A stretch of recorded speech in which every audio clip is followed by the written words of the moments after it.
Gusto ko pa rin ba yung 1.2 million na bahay? Maybe, pero pinag-usapan nga namin ng wife ko over time, nagbabago din yung priorities natin. You know? I always wanted that big house, that 5-bedroom, yung 2 hagdan yun Kasi nung dinala ko yung daughter ko nun, kumanta ng Beauty and the Beast. Kasi alam yung 2 hagdan pa ganyan. Parang sprawling. So hindi na matanggal sa isip ko yon. So na-stuck ako doon. Kaya nga mali yung mindset But when I finally got my house, yung 630 house, are the memories any different? No. They're still great memories. Did the kids grow up good, safe, good community? Yes. Nakuha ko din lahat ng gusto kong yun. When you're thinking of buying or selling a home, call Leo Bato and Associates, LA's premier real estate professionals. They have years of experience in real estate, showing honesty and integrity in every transaction. They are a team you can definitely trust. So make your move today by calling Leo Bato and Associates at 818-648-4837 or visiting them at leobatoassociates.com. Leo Bato, ang realtor na patok. Coming to you from the One Podcast Studio in Hollywood, California, this is the Pare Podcast. And now here's your host, Mr. Leo Bato. Kamusta mga kapare? Welcome to the Pare Podcast, Pinoy American Real Estate Podcast. Ako si Leo Bato, ang inyong kabarkada, kakwentuhan at kapare sa journey na to. Dito sa Pare Podcast, pag-uusapan po natin ang real deal sa real estate, lalo na para sa ating kapwa Pinoy sa Amerika.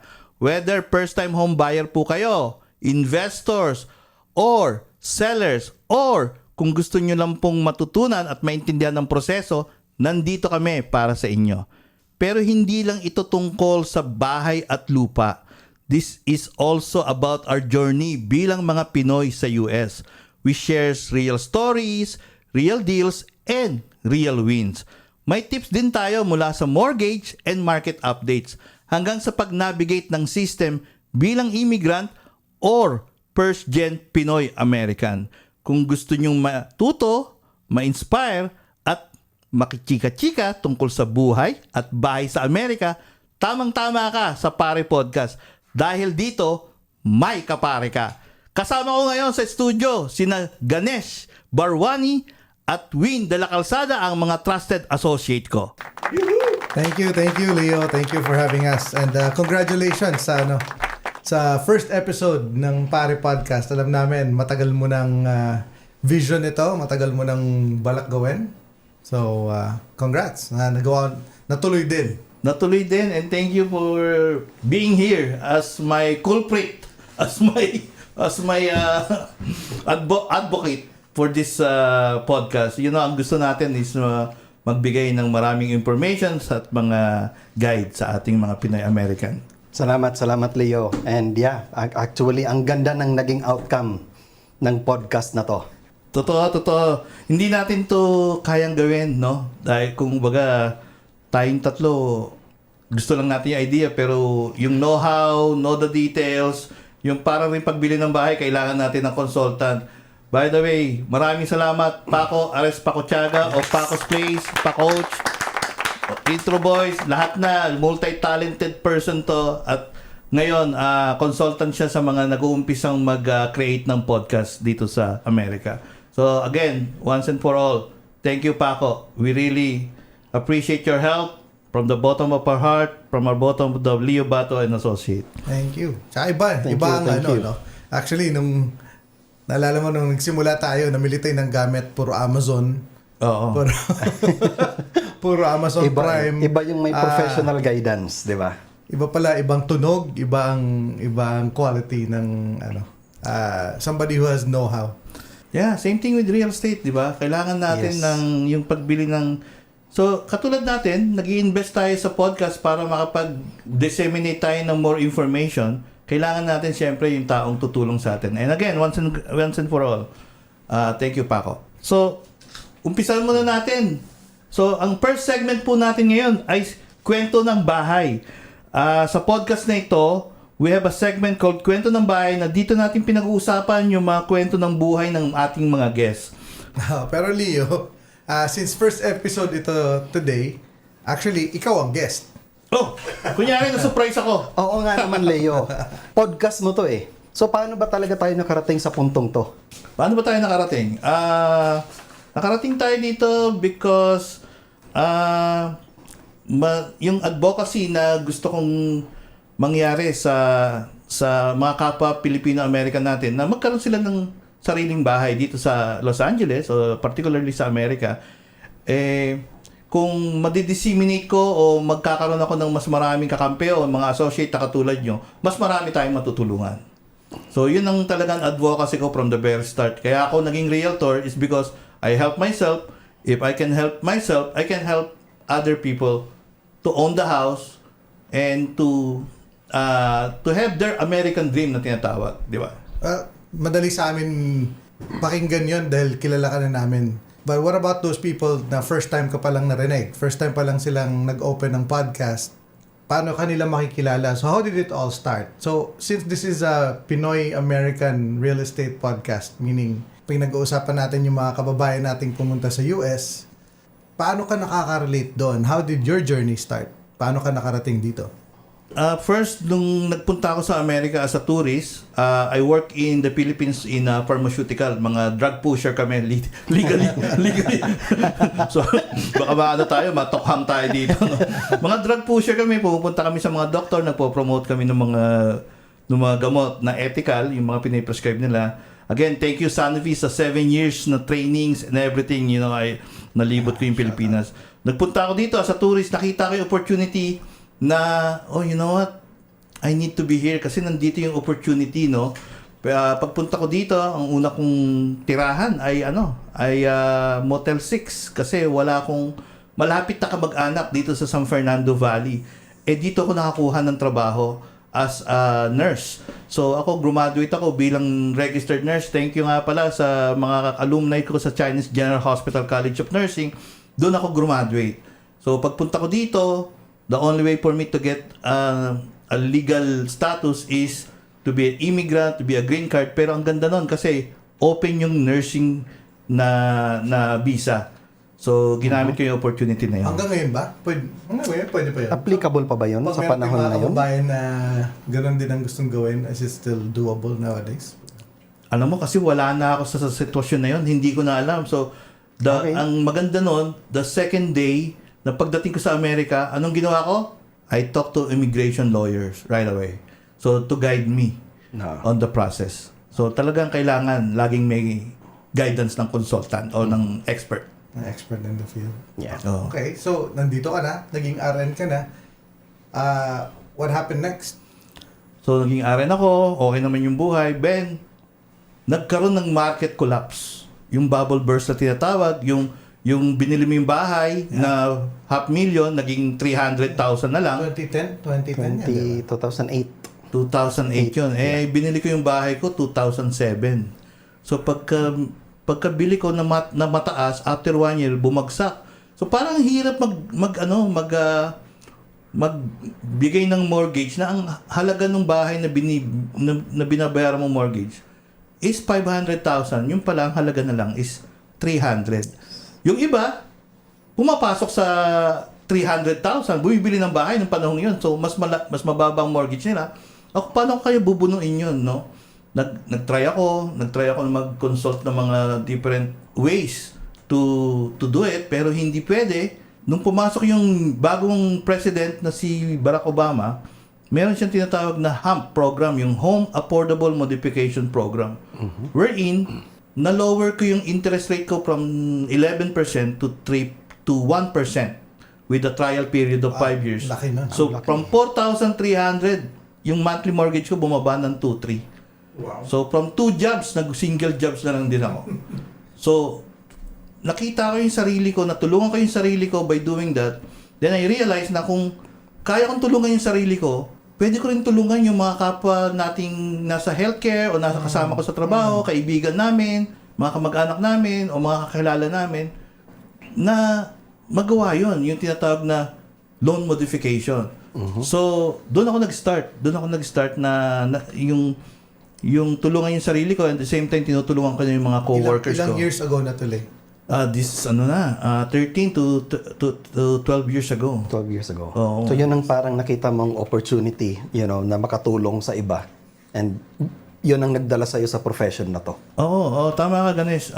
Kasi na-realize ko na yung mga nurses natin laging trabaho ng trabaho o yung ating mga kababayan, trabaho ng trabaho. So, yung pinakamahal talaga sa Los Angeles is yung mortgage eh. So, kung paano natin mag-guide yung mga tao na sa tamang proseso, sa tamang desisyon. So, yun ang parang naging advocacy ako. Na katulad mo, 'di ba, nung one time lumapit ka sa akin, sinabi ko sa iyo na ito yung advocacy ko na how I wish everybody will own a house. Yes. And because this is what you call American dream. So, 13 years later, from RN, you save your own house, you became a realtor, andito na tayo. At what point mo naisipan, alam mo, gusto ko mag-isip ng podcast. Paano mo nag-come up itong Pare Podcast ito? Una, nag-guest ako sa Paco's Place. And my number one influencer dyan sa podcast na yan si Paco eh. Tapos nakita ko kung paano yung podcast na yon nakakatulong sa isang televiewer, sa isang subscriber. Especially, sabi nga ni Paco eh, which is gagayahin ko rin yung kanyang advocacy dito. Kung may isang tao na matutulungan tayo o may inspire tayo sa podcast na ito, I think we did the right yun yung objective natin. Nakuha na natin yung objective natin.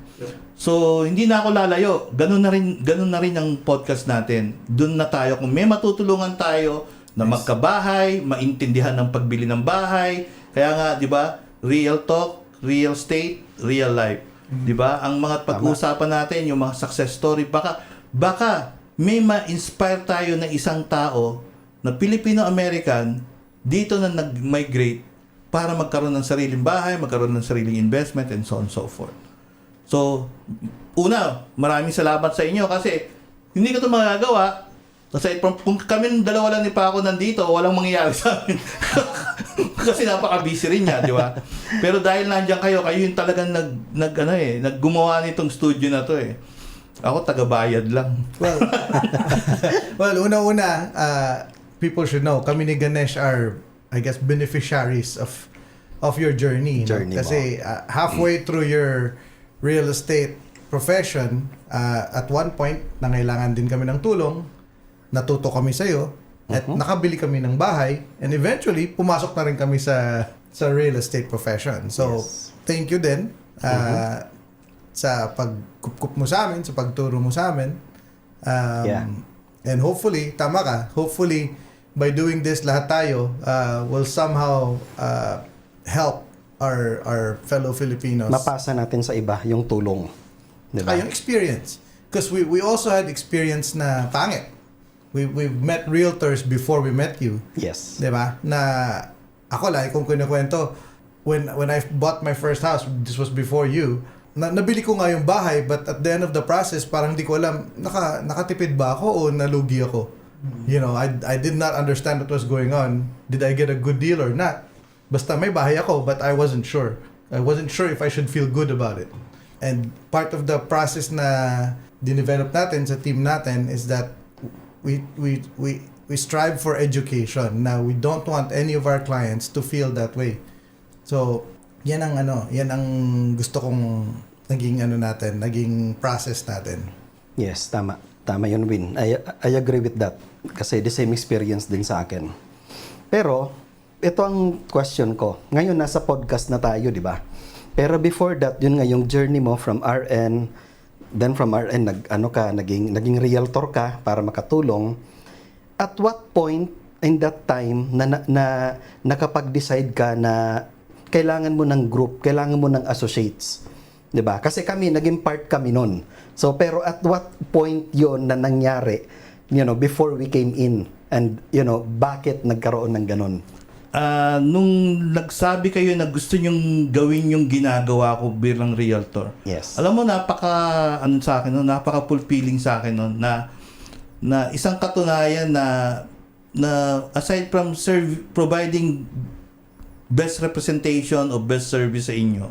So, at least nakita nyo, na-inspire ko kayo na gawin din ito, yung pagtulong sa kababayan natin na magkaroon ng bahay. No, kumbaga parang napakasaya ko pagka inaalala ko yon. Parang para sa akin, kumbaga the best example is myself, no? Yung gusto niyong gawin yung ginagawa ko.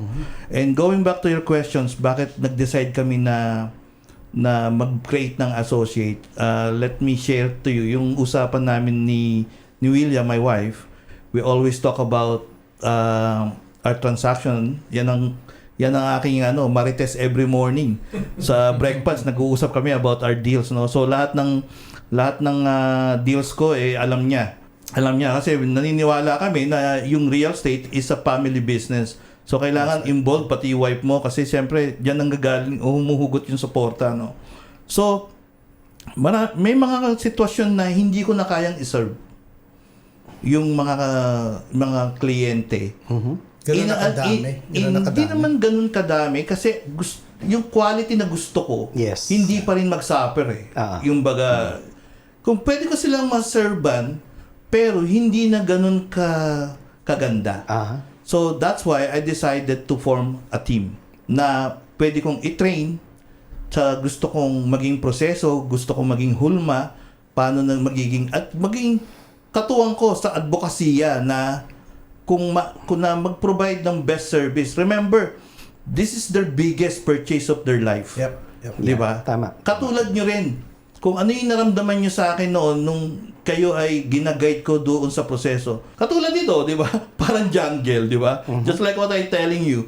You know, when you go to a real estate process as a first-time home buyer, you feel like you're in a jungle. Everything is, moving fast, multi-aspect, but kung nandiyan naman tayo, hinahawakan natin yung kamay nila through the process, and then may confidence, may kampante, merong talagang I'm being taken care of. Yung best interest ko is always, yun talaga ang nire-represent nila.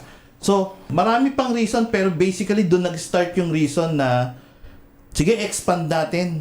Mag-train tayo, especially kung mga former client ko yung magsasabi sa akin na, hey, I want to be like you. I want also to do things that you do as a realtor. So, kaya namin pinorm yung Leo Bato and Associate. Nagpapasalamat ako sa inyo dahil ngayon, very inspiring. Kumbaga nakikita ko yung growth nyo yung gaya nga nung sinabi ko sa last meeting natin, ako, confident ako na kahit na kaya nyong i-representa with the best representations yung mga future client natin o yung current client natin sa mga training na dinaanan natin, di ba? Yes, tama. Galing. That's right. Good job. Maganda. So, ako naman may tanong. Hindi. What makes you decide to be a realtor? Ako, it was based on my experience. Ang nakapag-decide sa akin. Kasi, like I said, ako, I'm not a nurse. I was working in Kaiser during that time when I bought the house, when you guided me, diba? So my mindset during that time was I cannot afford to buy a house by myself. Yun yung mindset ko. Pero the moment I stepped into your office, binago mo. And then, fortunately, what drive me, to do the same what you do is we have the same advocacy. So I believe na yung experience ko, gusto ko ring maipasa sa iba. Kasi marami rin tayong mga Filipino-American out there na ang iniisip nila, they cannot afford to buy a house. Hindi nila alam, they can. They just don't know how. And yun yung purpose natin. Maganda yung sinabi mo, Ganesh, about mindset. So that would segue na to sa ating second segment. Part of the reason kung bakit namin sinimulan tong podcast na ito ay para may paraan kaming mag-educate or mag-explain ng proseso ng pagbili or pagbenta ng bahay dito sa Amerika. Ito kasi yung advokasya ng team namin na magkaroon ng bahay ang bawat Pinoy dito sa Amerika. So, itong segment na ito ay tatawagin nating Real Talk with Pare. Information you need to know about real estate. Ano ba dapat yung unang-unang gagawin ng isang buyer when nag-isip na siya ng bumili ng bahay? Ano bang una niyang dapat gawin? So, basically, the very first step na kailangan is to have the right mindset. Number 1. Number 2 is talk to the professionals like us, Leo Bato and Associates. And of course, number 3 is to get pre-approved. Once you have these 3, then you're gonna have your way on your journey on buying your first home. Maganda yung tatlong sinabi mo. So, bigyan natin, medyo expound natin yung tatlong sinabi mo. Right mindset. Win, ano ba yung sinasabi ni Ganesh na right mindset? Right mindset. Kasi a lot of people will approach me at work. Ganon din. Win, gusto ko na rin magkaroon ng bahay. Ano bang first na requirement, 'di ba? All of them are expecting me to answer with money or income or an amount, 20%, 30%. Pero never ko sinasabi 'yon kasi lahat 'yon baliwala without the right mindset. So nagugulat sila pag sinasabi kong anong unang kailangan? You need to be in the right mindset. Bakit natin sinasabi yan? Kasi lahat tayo may comfort zone eh. Lahat tayo may renter's mindset. We're happy where we are, we're comfortable where we are, feeling safe tayo. Na stuck tayo sa mindset na yon na nagre-rent. Happy na ako dito, tama lang to sa budget ko. May ibang taga-asikaso ng mga repairs. Right? Unless ma-overcome ko yon at yung isip ko is gusto ko na maging owner, baliwala lahat ng kinikita kong pera, I'm never gonna buy a house. The question is, how do you switch from being a renter's mindset to an owner's mindset? Tama yung sinabi ni Win. Yung mindset po, napaka-importante yun sa pagbili ng bahay. Kumbaga, I think I agree with you na yung mindset is everything. Mindset can be your asset or mindset can be your liability. So we always talk about it, di ba? And then you mentioned apart from mindset, anong next, Ganesh? Ang kailangan kasi is malaman nila yung process. Ano yung process when you're buying a house? Ano yung expectations? Ano yung mga pwedeng mangyari? Ano yung mga pwedeng i-avoid? Ano yung mga kailangan nilang gawin? Yun yung mga important factor after having the right mindset. Alam mo ang problema kasi diyan social media. Alam ko nasa social media tayo and that's also our main source of distributing this information, di ba? But there's so much social media information out there. Not all of them are true or not all of them are accurate or maybe not all of them are applicable to their particular situation.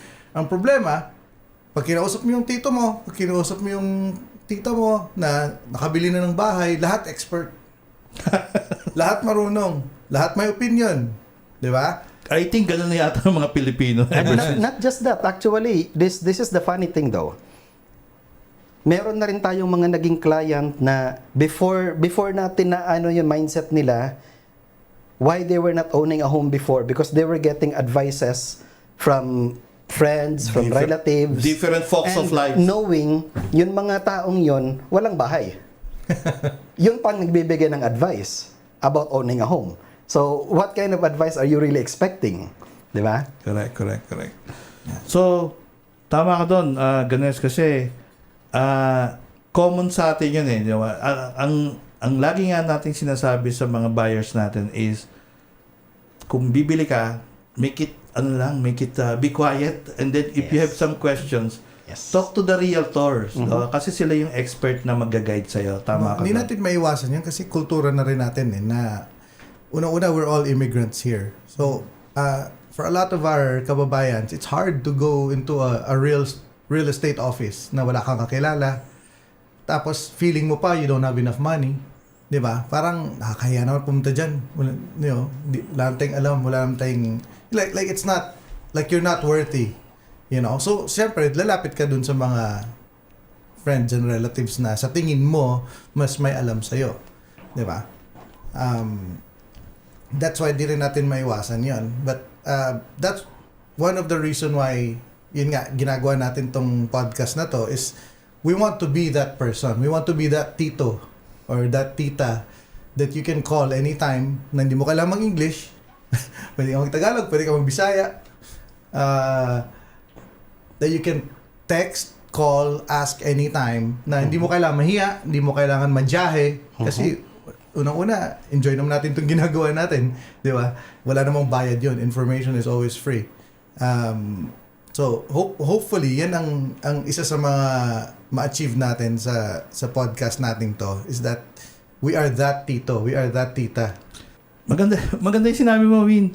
And just like yung mga shinare nyo ngayon, importante talaga na kumausap ng isang expert consultant or expert na realtor para mag-guide tayo. No? And last, ano yung last na pwede mong isuggest with regards to the first three? Ano bang preparation, To get mindset, pre-approved. and then Knowing the process. and then And then part to of the get- knowing the process And is then to get pre-approved. to get pre-approved. Para malaman mo naman pagdating doon sa financial situation. Oo. Like I mentioned earlier, marami sa atin, we think hindi natin kaya. Pero once you start the process, uy, kaya ko pala. Pwede pala. I don't have to wait how many years more. And ang maganda nito, yan mismo yung na-feel mo dati. di ba? Exactly. Yes. Exactly, di ba? So, nagpa-pre-approval tayo. Kasi, pag pre-approve ka naman, at least, lahat ng makikita mong bahay, kaya mong bilhin. Tama ba yan? Tama. Kumbaga, bago tayo mag-segment dito sa third segment natin, isi-share ko lang yung one story ko with my experience, no? Meron akong isang sinamahang buyer na walang pre-approve.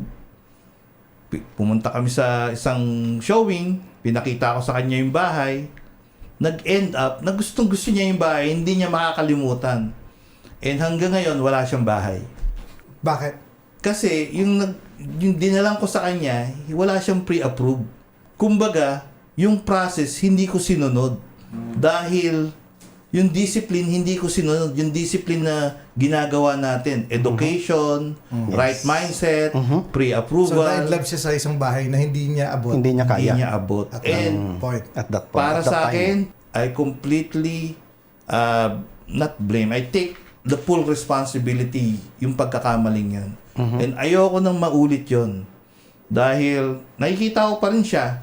Hanggang ngayon, wala pa rin siyang bahay kasi nga, gusto niyang abutin yung something. Di ba? Just like... That's also part of having the right mindset. Di ba? Siniset natin yung expectations. Kasi lahat naman tayo may hopes. May hopes and dreams. Di ba? Ang gusto ko, single family, 5 bedrooms. Yes. Kaya ko ba yun agad?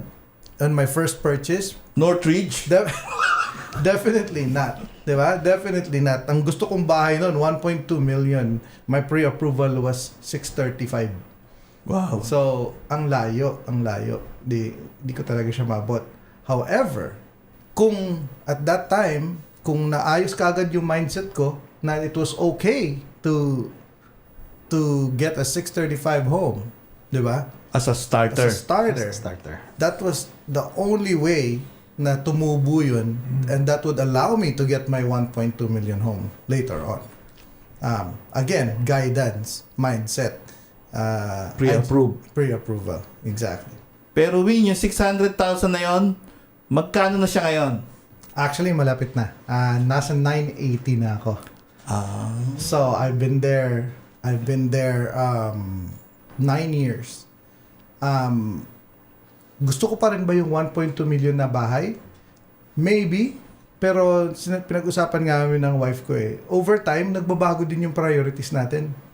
You know? I always wanted that big house, that 5 bedroom, yung 2 hagdan yun Kasi, nung dinala ko yung daughter ko nun, kumanta ng Beauty and the Beast. Kasi alam mo yung 2 hagdan pa ganyan. Para sprawling. So hindi na matanggal sa isip ko yon. So na-stuck ako doon. Kaya nga mali yung mindset But when I finally got my house, yung 630 house, are the memories any different? No. They're still great memories. Did the kids grow up good, safe, good community? Yes. Nakuha ko din lahat ng gusto kong yun. Ngayon, yung bahay ko, malapit na maging 1.2 million. So potentially, I could get my dream home. Kaya lang, ang tanong namin ni Mrs., gusto pa rin ba natin yon o gusto natin sa beach? Wow, okay. Pwede na yon. Kaya ko na kunin yon. It's not a big home, but it's a beach. Di ba? Or, Gusto pa ba natin yon o lumipat tayo malapit sa kapatid ko? Ito tayo sa Bali. Pwede rin yon. The beauty is, dahil pinasukan ko yung first home na yon, nagkakaroon na ako ng options na wala kung wala kang bahay. Di ba? That opened a world of possibilities for me. Yes, tama yon. Not just totoo yun, world of possibilities. Kasi ngayon, since meron ka ng equity na ganun, ang dami mo nang pwedeng gawin. Di ba? Hindi lang i-get rid yung bahay mo now and buy your dream home, but you can also invest another home. You know? Yeah. Tama din yun kay Ganesh. Pwede ka rin kumuha ng equity doon, no? Tapos bigay ka ng second home, Bili ka ng parentahan second mo. home, mag-invest ka. Alam niyo, ang gagaling niyo. Sino ba nagturo sa inyo dalawa? Self-serving. Doon po tayo magtatapos. At finally guys, gusto ko rin maglagay ng segment dito sa show kung saan pwedeng magpadala ng questions ang ating mga listeners saka subscriber. Maaring through emails sa pare.podcast2025@gmail.com, sa comment section or sa text. Tatawagin natin tong segment na ito na Tito Tips. At dito natin sasagutin lahat ang katanungan nyo. Siguro kung nakikita nyo yung podcast namin, may natututunan kayo, pwede ko kayo mag-subscribe, mag-like, mag-share, kasi mas marami po pa kaming topic na darating. So, subscribe po kayo para at least kayo ho yung mabibigyan ng notifications kaagad, and feel free to share. So, Win, ano nga pala ang mga katanungan natin ngayon? Maganda din itong first question na bigyan natin ng tips today kasi basically ang tanong is, ready na ako ngayon, gusto ko nang ma-meet kayo, anong sequence na mangyayari? So maybe we can give them an idea as to step by step what they're going to experience if they're gonna come and visit us at our office. First thing that we're gonna do, we're gonna set the time because we really want them to know the process. And just like what I said, para, alamin din kung nasan yung mindset nila sa pagbili ng bahay at ano yung mga priority nila, kailangan gusto ba nila ngayong bumili, next year pa, 3 months from now, o yung readiness nila about the mindset, no? So step 1, meet at the office. Meet at the office. Wala silang isasabihin na document, wala silang papipirmahan na document. Kasi the reason why I say that is because sometimes yung mga kapwa nating kababayan natatakot kasi minsan niraran yung credit nila. May pinapipirmahang documents. So nawawala yung portion ng advocacy natin na to educate. Yung may no judgment, may free will sila na gusto ko lang muna malaman yung information. I think I'm ready, pero kung iraran natin kaagad yung credit score, may pipirmahan na document, may isasabit na document, parang nagiging hindrance pa yun sa first meeting natin eh. So, para lang malaman ng mga kababayan natin na pwede tayong kausapin. Libre ang consultation natin. Walang kailangang isabit na document. Ay, by the way, walang obligation. Pagkatapos natin na meeting, nabigay natin information sa kanila, walang obligation.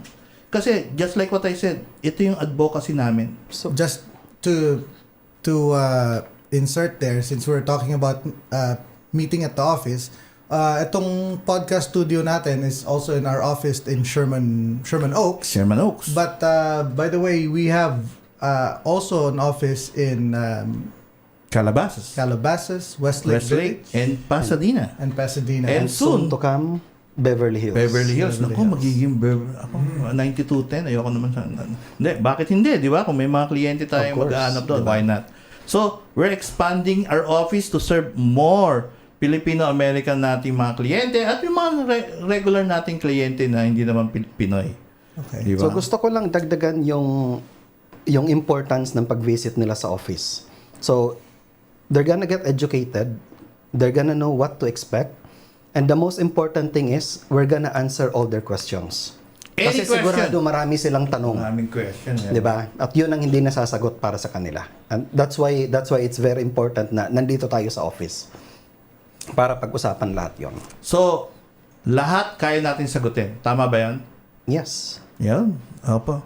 Yun po, dito po nagtatapos ang Pare Podcast. Don't forget to subscribe, like, and mas marami po kaming episodes na darating, mas maraming great story. Thank you sa mga tumulong sa amin kung saan kami ngayon naroroon. Maraming salamat, and dito sa Pare Podcast, may kapare ka.